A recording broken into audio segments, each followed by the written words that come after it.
Olori Ọpẹyẹmi dìyàwó Laafin Ọọni. Lásìkò tí a fi ń kóròyìn yìí jọ, àwẹ̀jẹwẹ̀mu ń lọ ní pẹrẹwu láàfin Ọọni Ifẹ̀ ọba Adéyẹyè ẹni ìtàn Ògúnwùsì Ọ̀jájá kejì. Eléyìí kò sì ṣẹ̀yìn ayẹyẹ tí wọ́n ń ṣe láti kí olórí kẹfà Elizabeth Ọpẹ́olúwa Akínmúdà káàbọ̀ sáàfin ọ̀hún.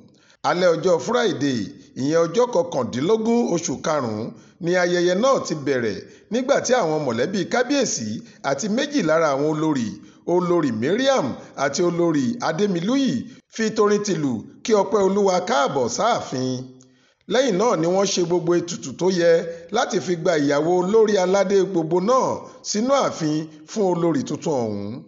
Àwọn ẹmẹsẹ̀ Ọọ̀ni ni wọ́n ṣáájú rẹ̀ lọ sídìí odò Yémolú, ìyẹn Yémolú well, láti ṣe iṣẹ́ rẹ̀ àkọ́kọ́ gẹ́gẹ́ bí olórí Ọọ̀ni. Wọ́n ṣàlàyé fún un nípa pàtàkì odò náà. Lẹ́yìn èyí ni wọ́n sìn ín lọ sí ilé Ọọ̀ni níbi tí àwọn olóyè àgbà nílùú Ifẹ̀ àti àwọn ìyálóde ti rọ̀jò àdúrà lé lórí kó tó di pé bàbá rẹ̀ fà á lé ìyàwó tó dàgbà jùlọ nídìílé Ògúnwùsì, olórí Margaret Ògúnwùsì lọ́wọ́.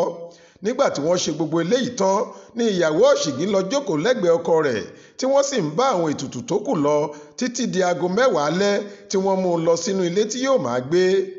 Lára àwọn tí wọ́n wà níbẹ̀ ni ọlọ́ta àti ọ̀tà Àwórì ọba Adéyẹmí Abdulkabir Ọbalanlẹ́gẹ́, aṣojú dókítà Goodluck Jonathan tó ti fìgbà kan jẹ́ ààrẹ orílẹ̀-èdè yìí, nígbà tí Sòókò Láẹkùn ti Ifẹ̀ sì darí ayẹyẹ gígé àkàrà òyìnbó.